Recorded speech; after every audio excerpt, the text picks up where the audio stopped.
Assalamualaikum warahmatullahi wabarakatuh. Pada perkuliahan kali ini kita akan membahas tentang mind map atau skema pola pikir atau rangkuman ya untuk pengadaan barang atau jasa untuk pemerintah tahun 2018 berdasarkan Perpres nomor 16 tahun 2018 tentang pengadaan barang atau jasa untuk proyek pemerintah, yang dimana di dalam Perpres ini ada sekitar 94 pasal ya, 94 pasal, dan dari 94 pasal ini akan saya jelaskan secara skema pola pikir atau mind map. Sebagaimana kita ketahui bahwa Perpres nomor 16 tahun 2018 ini adalah hasil dari revisi dari Perpres sebelumnya, yaitu Perpres nomor 54 tahun 2010 tentang pengadaan barang atau jasa untuk proyek pemerintah. Untuk secara lengkap materi ini pun Anda bisa akses dari https pengadaan .kemendikbud.go.id dan seterusnya. Baik, untuk mengawali materi ini, untuk pengadaan barang atau jasa proyek pemerintah atau disingkat PJP ya, pengadaan barang jasa untuk pemerintah. Ini diatur berdasarkan kebijakan ya, yaitu dalam pengadaan barang dan jasa ini sebagaimana disebutkan pada pasal 5 Perpres nomor 16 2018 tersebut, yang intinya bahwa untuk pengadaan barang dan jasa proyek pemerintah ya, kebijakan yang diambil itu berdasarkan pertama ya, mengacu pada kualitas perencanaan, jadi mulai dari proses perencanaan, selanjutnya harus memenuhi aspek transparan, terbuka dan kompetitif ya, harus didukung oleh kapasitas kelembagaan dan SDM, dan dilaksanakan berdasarkan e-marketplace atau pengadaan secara elektronik ya, dan harus memenuhi syarat-syarat transparansi ya, informasi dan komunikasi dan transaksi elektronik, PPDN dan SNI. PPDN ini untuk produk-produk dalam negeri ya, dan memenuhi syarat standar nasional Indonesia. Juga untuk bisa melibatkan UMKM ya, usaha menengah dan kecil ya.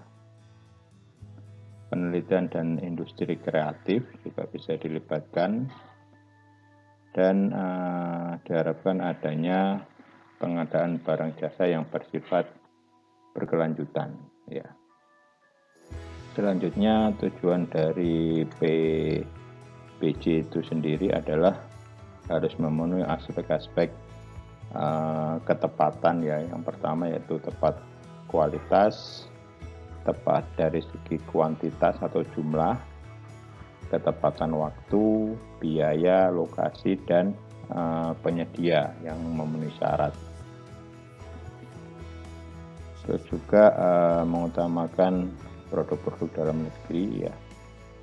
Juga bisa melibatkan UMKM untuk pengembangan UMKM, usaha nasional, ya, penelitian dan industri kreatif. Terus juga bisa menunjang proses pemerataan ekonomi, dan yang terakhir bersifat berkelanjutan. Sedangkan untuk PPJP ini dari segi anggaran, ya, untuk ruang lingkup PPJ ini berasal dari anggaran baik APBN maupun APBD, ya, anggaran nasional maupun anggaran daerah yang berasal dari kelembagaan atau kementerian, lembaga, atau pemerintah daerah. Bisa juga anggaran-anggaran dari anggaran investasi dan juga berasal dari pinjaman atau hibah. Selanjutnya untuk jenis barang atau jasa, ya, ini bisa meliputi barang itu sendiri, bisa juga untuk pekerjaan konstruksi, ada juga jasa konsultasi, ada juga mungkin jasa-jasa lainnya, dan dari keempat jenis barang atau jasa ini satu sama lain bisa bersifat integrasi atau nanti disebut dengan pengadaan secara integrasi. Selanjutnya untuk cara pengadaan barang dan jasa ini nanti akan dilihat secara rinci pada pasal 3. Oke, selanjutnya untuk prinsip dan etika pengadaan, dia ada beberapa prinsip yang harus dipenuhi, ya, dalam pengadaan barang dan jasa ini. Di antaranya adalah bahwa pengadaan barang dan jasa itu harus memenuhi aspek efisien, efektif, transparan, terbuka, bersaing, adil, dan akuntabel. Ya, itu dari prinsip-prinsip pengadaan barang dan jasa. Sedangkan untuk etika yang harus dipenuhi adalah harus memenuhi aspek-aspek tertib, tanggung jawab, ya, aspek profesional, ya, mandiri dan menjaga kerahasiaan, terutama yang terkait dengan dokumen-dokumen pengadaan, ya. Terus tidak saling mempengaruhi, ya, bertanggung jawab atas segala keputusan, menghindari pertentangan kepentingan atau conflict of interest, ya, COE, menghindari pemborosan dan kebocoran anggaran, menghindari penyalahgunaan wewenang dan kolusi, dan yang terakhir tidak menerima hadiah, imbalan, atau komisi dalam bentuk apapun. Ini kita bisa lihat penjelasan secara rinciannya pada pasal 7. Yang harus dihindari di sini adalah COI, yaitu conflict of interest. Itu meliputi misalnya direksi, dewan komisaris, personil inti merangkap, ya, pada badan usaha lain yang mengikuti paket yang sama. Ini pasti akan terjadi conflict of interest dan harus dihindari. Selanjutnya konsultan perencana atau pengawas bertindak sebagai pelaksana pekerjaan konstruksi. Ya, ini tentunya tidak boleh, ya, karena pasti akan terjadi benturan kepentingan. Konsultan manajemen konstruksi, ya, berperan sebagai konsultan perencana. Ini pun sangat tidak boleh, ya, karena akan terjadi conflict of interest. Pengurus atau manajer koperasi merangkap sebagai PPK, kelompok kerja atau panitia pengadaan. Nah, ini juga tidak boleh.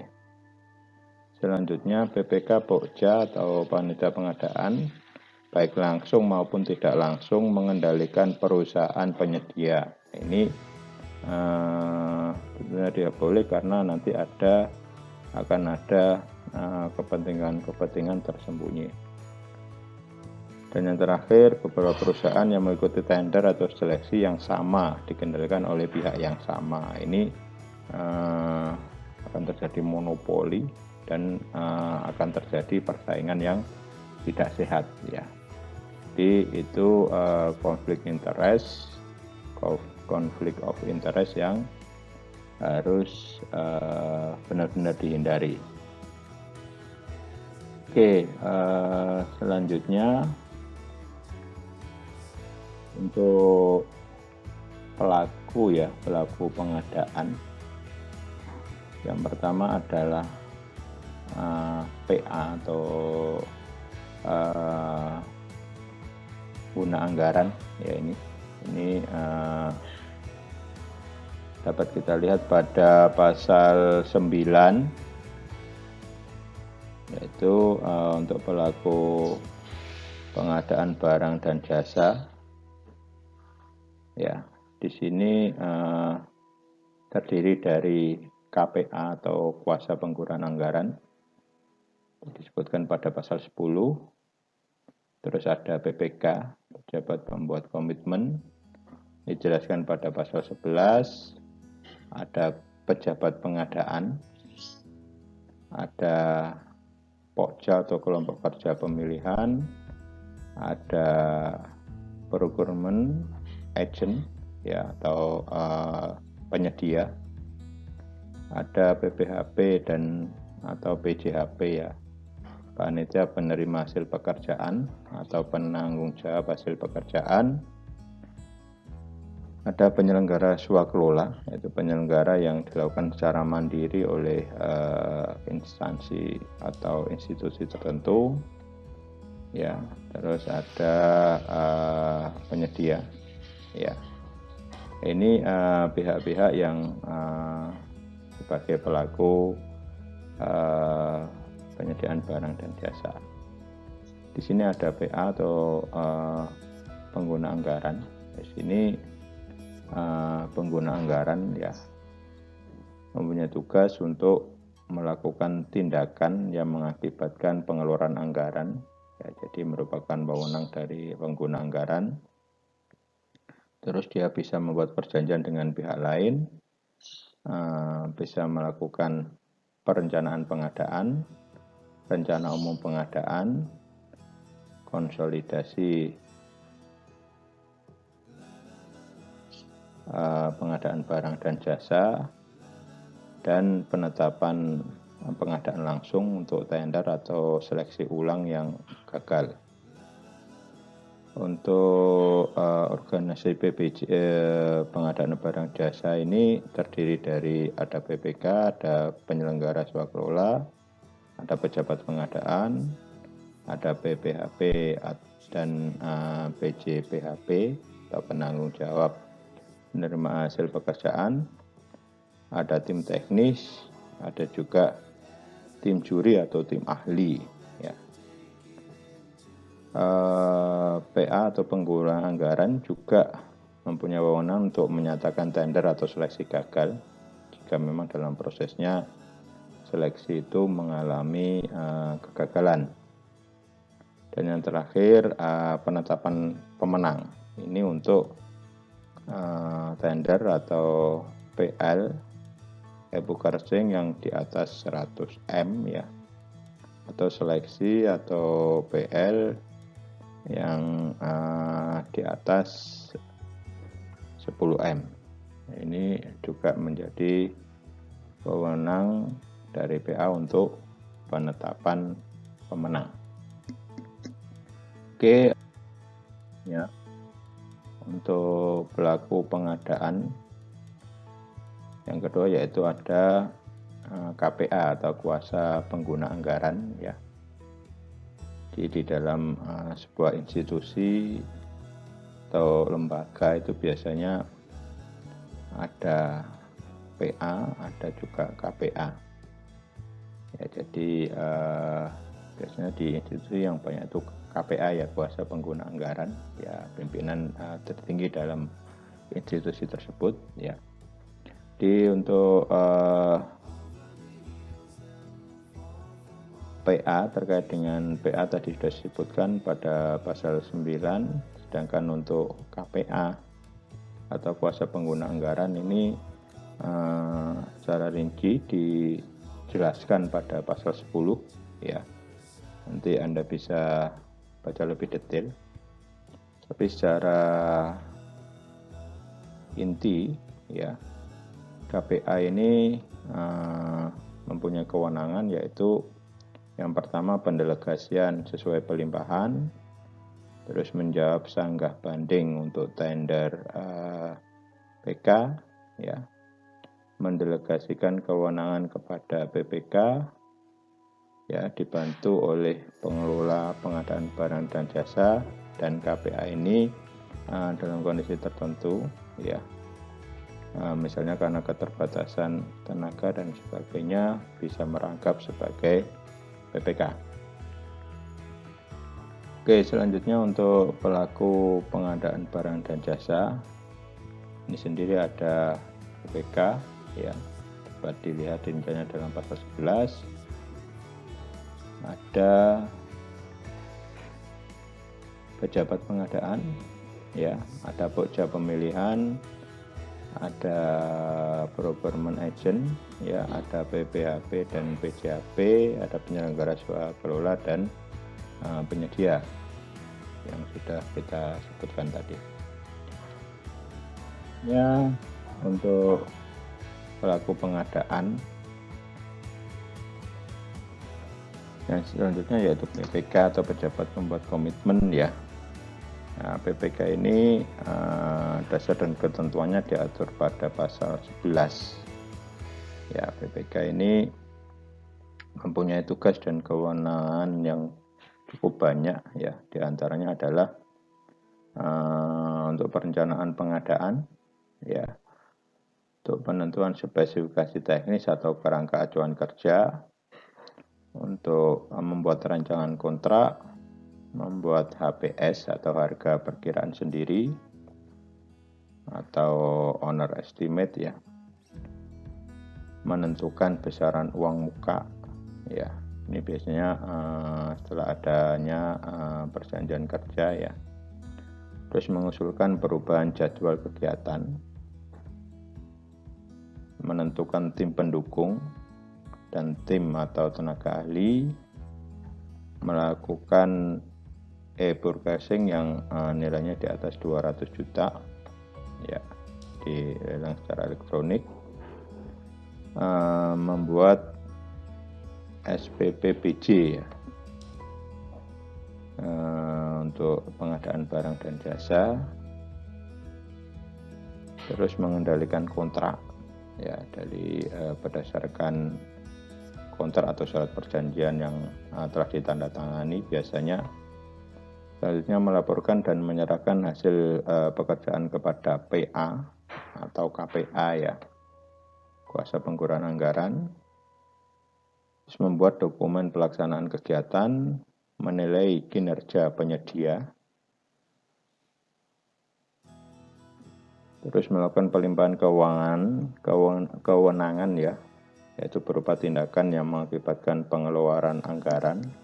Ini biasanya ada nanti staf PPK dan ada bendara pengeluaran ya, dengan melakukan perjanjian juga dengan pihak lain sesuai dengan kontrak yang ada. Untuk tugas dari PPK ini dapat dibantu oleh pengelola pengadaan. Dia ada staf PPK dan lain sebagainya. Itu terkait dengan tugas dan kewenangan PPK. Selanjutnya pelaku yang selanjutnya untuk pengadaan barang dan jasa adalah pejabat pengadaan atau PP ya. Jadi di sini untuk pejabat pengadaan ini untuk pengadaan langsung ya. Jadi pengadaan langsung ya. Ini untuk pengadaan barang, pekerjaan konstruksi, jasa lainnya ya yang bernilai sampai dengan 200 juta atau maksimal 200 juta. Terus pengadaan langsung ya untuk jasa konstruksi ya sampai dengan 100 juta. Jadi maksimal 100 juta untuk jasa konstruksi. Untuk e-bookkeeping juga maksimal 200 juta atau sampai dengan 200 juta. Oke, untuk pokja pemilihan ya. Jadi untuk pokja pemilihan di sini bertugas untuk pemilihan penyedia ya, atau biasanya disebut panitia lelang ya. Itu ada pokja pemilihan untuk pemilihan penyedia, pemilihan penyedia untuk e-katalog ya. Jadi jika pengadaan itu melalui e-katalog, terus menetapkan pemenang sampai dengan 100 miliar ya, di mana proses pemilihan melalui lelang atau tender. Terus penetapan pemenang sampai 10 miliar ini untuk proses seleksi. Untuk pokja pemilihan ini biasanya beranggotakan minimal 3 orang ya, dan dapat ditambah dengan syarat jumlahnya adalah gasal atau ganjil.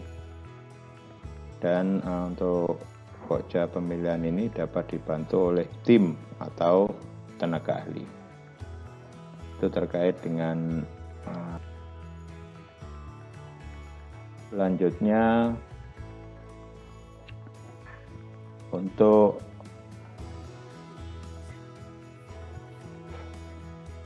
pelaku pengadaan barang dan jasa, yaitu procurement agent ya. Jadi di sini pengadaan barang dan jasa dalam hal untuk kementerian, lembaga atau pemerintah daerah, jika dia tidak mempunyai kapasitas ya untuk melaksanakan pengadaan barang dan jasa, maka bisa menggunakan procurement agent ya. Terus bersifat mutatis mutandis ya, dengan tugas pokja pemilihan dan atau PPK. Jadi kewenangannya sama. Selanjutnya untuk pejabat pemeriksa hasil pekerjaan atau penanggung jawab untuk hasil pekerjaan, ini bertugas untuk memeriksa hasil pekerjaan ya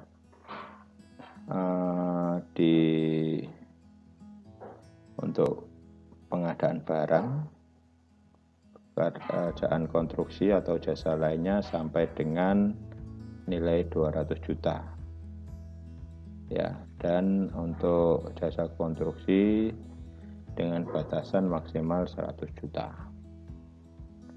Oke, selanjutnya untuk penyedia ya, atau rekanan biasanya ya, ini bertugas untuk pertama tentunya pelaksanaan kontrak ya, melaksanakan kontrak sesuai dengan kontrak kerja apabila dia sudah terpilih menjadi pemenang.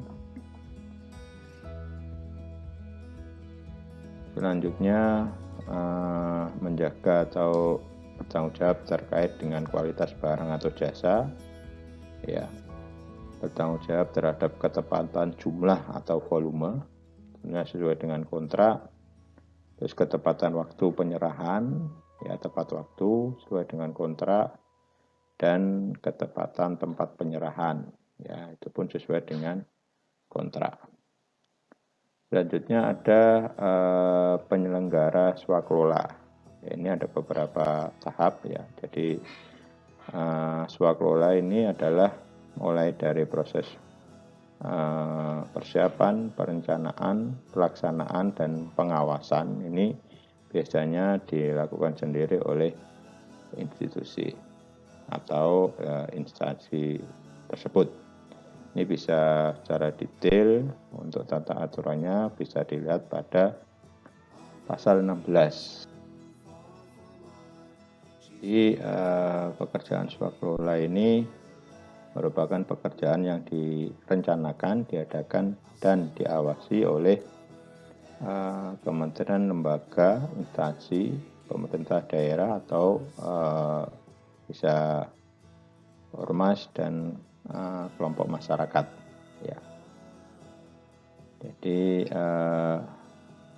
untuk pekerjaan swakelola ini, ya, untuk penetapan sasarannya ini dilakukan oleh pengguna anggaran atau kuasa pengguna anggaran untuk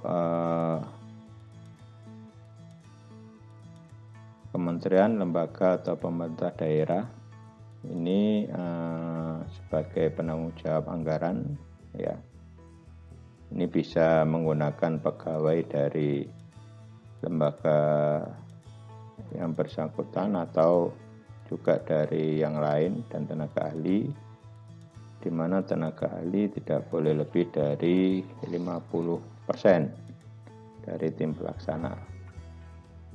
Untuk kementerian, lembaga, atau pemerintah daerah lain, di sini ada tim persiapan dan pengawasan oleh PA atau KPA, tim pelaksanaan dan pimpinan oleh kementerian, lembaga, atau pemerintah daerah lain, ya. Terus yang perlu adanya dari PA maupun KPA sepakat kerjasama dengan KPL, ya, lembaga untuk kementerian, lembaga, dan pemerintah daerah. Terus BPK ini tanda tangan kontrak dengan ketua tim pelaksana. Untuk kegiatan swakelola yang dilakukan oleh ormas, ya, ini ada tim persiapan dan pengawasan oleh PA maupun KPA, tim pelaksana oleh pimpinan ormas terang bersangkutan, ya. Terus kontrak BPK dengan pimpinan ormas.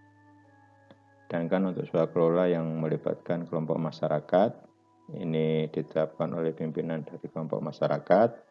Sasaran, tujuan, dan anggaran ditetapkan oleh pengguna anggaran. Rencana kerja, evaluasi ditetapkan oleh BPK. Sedangkan untuk kontrak BPK dilaksanakan dengan pimpinan kelompok masyarakat yang bersangkutan. Dalam kegiatan swakelola ini, untuk rencana kegiatan, ya, rencana kegiatan ini dibuat oleh BPK, ya. Untuk penghitungan rencana biaya, ini biasanya berdasarkan komponen biaya pelaksanaan, dan pengguna anggaran di sini dapat mengusulkan standar biaya untuk masukan maupun untuk pengeluaran. Untuk sistem pembayarannya ini sudah ditentukan berdasarkan sesuai dengan undang-undang. Sedangkan untuk pengawasan, ya, pengawasan pada proyek swakelola ini, ya, ada tim pelaksana yang selalu report atau lapor kepada BPK, ya. Terus ada berita acara, ya, berita acara serah terima, dan adanya tim pengawas, ya. Ini bisa dilihat secara lebih rinci pada pasal 49. Selanjutnya untuk rencana umum, ya, rencana umum perencanaan pengadaan, ya, ini ada beberapa tahap, yaitu kapan rencana untuk pengelolaan kementerian dan lembaga setelah adanya pagu indikatif biasanya ya. Terus adanya KUA PPAS atau kebijakan umum anggaran, prioritas plafon anggaran sementara. Sedangkan untuk perencanaan mulai dari penentuan spesifikasi teknis, perakiraan biaya, pemaketan, konsolidasi, dan biaya pendukung. Untuk spesifikasi teknis, ini dari produk dalam negeri, SNI, dan green industry ya. Jadi untuk spesifikasi teknik ini bisa menyebutkan merek ya, berdasarkan komponen barang dan jasa, suku cadang, bagian dari sistem existing, e-katalog, dan tender cepat. Untuk penentuan perakiraan dalam perencanaan umum juga ada perakiraan biaya ya, jadi ada budget untuk penghitungan biaya yang dibutuhkan. Dalam perencanaan umum ada proses pemaketan ya, yang dalam proses pemaketan ini orientasinya adalah pada output atau keluaran dan hasil, terus volume, terus ketersediaan dari barang dan jasa, kemampuan pelaku usaha, dan ketersediaan anggaran. Nah, dalam proses pemaketan ini sesuai dengan pasal 20 yang dilarang adalah menyatukan beberapa paket yang tersebar di beberapa lokasi. Ini harus dihindari. Atau menyatukan beberapa paket yang menurut sifat dan jenis harus dipisahkan ya. Jadi apabila keluaran atau outputnya beda ya memang paketnya harus berbeda. Menyatukan beberapa paket yang besar nilainya seharusnya dilakukan oleh usaha kecil. Nah, ini tentunya juga harus dihindari. Dan yang terakhir yang dilarang adalah memecah beberapa paket dengan maksud untuk menghindari lelang atau seleksi. Nah, ini pada proses pemaketan juga harus dihindari. Dalam perencanaan umum ini juga harus tersedianya biaya pendukung ya untuk perencanaan, terus adanya konsolidasi. Ini sesuai dengan pasal 21 dilaksanakan oleh PA, KPK, KPA, PPK, dan atau unit kerja ya pengadaan barang dan jasa, dilakukan pada tahap perencanaan, persiapan pengadaan barang jasa, ya bisa via penyedia, dan persiapan pemilihan. Untuk pengumuman rencana umum pengadaan, ini bisa melalui SIRUP ya. SIRUP itu Sistem Informasi Rencana Umum Pengadaan ya, baik oleh kementerian atau lembaga ya. Ini tentunya setelah adanya penetapan alokasi anggaran oleh pemerintah daerah ya, setelah rancangan Perda tentang APBD disetujui oleh pemerintah daerah dan DPRD. Untuk SIRUP ya ini biasanya melalui web ya, baik di kementerian, lembaga maupun pemerintah daerah, bisa melalui papan pengumuman resmi, surat kabar, dan media lainnya. Dan untuk pengumuman rencana umum pengadaan ini bisa diumumkan kembali dalam hal jika terdapat revisi paket atau daftar isian proyeknya atau DIPA. Oke, selanjutnya untuk persiapan pengadaan barang dan jasa yang melalui penyedia ya, ada proses persiapan pengadaan, ada juga proses pemilihan penyedia. Untuk proses persiapan pengadaan.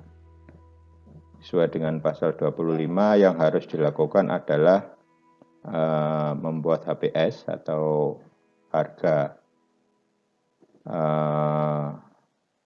perhitungan sendiri, ya, membuat rancangan kontrak, membuat spesifikasi teknis atau keranca acuan kerja, menentukan uang muka dan jaminan. Sedangkan untuk pemilihan penyedia ini bisa menentukan metode pemilihan, evaluasi penawaran, penyampaian dokumen, jasa konsultansi, kualifikasi, pembuatan jadwal pemilihan sampai pembuatan dokumen pemilihan. Untuk pemilihan penyedia ini nanti secara detail akan kita bahas pada pertemuan berikutnya sesuai dengan pokok bahasannya. Untuk perhitungan HPS atau harga perkiraan sendiri, ya, ini sebelumnya kita harus tahu ya, fungsi HPS atau harga perkiraan sendiri adalah yang pertama menilai kewajaran harga penawar dan atau kewajaran harga satuan. Yang kedua sebagai dasar untuk menetapkan batas tertinggi penawaran yang sah dalam pengadaan barang, pekerjaan konstruksi maupun jasa lainnya. Terus sebagai dasar untuk penetapan besaran jaminan pelaksanaan.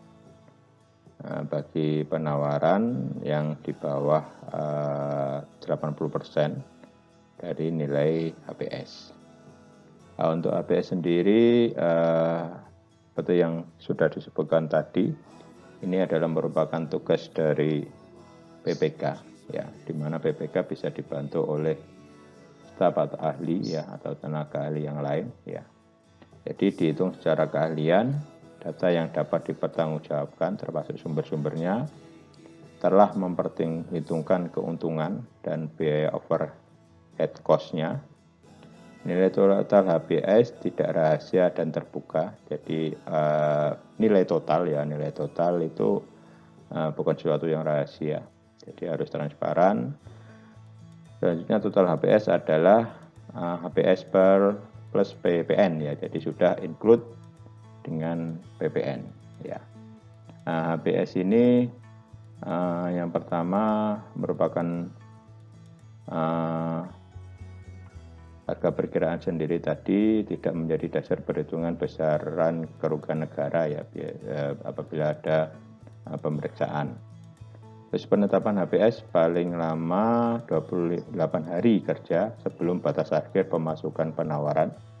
Ini untuk sistem pasca kualifikasi atau untuk pemasukan dokumen kualifikasi untuk sistem prakualifikasi. Nah, ada beberapa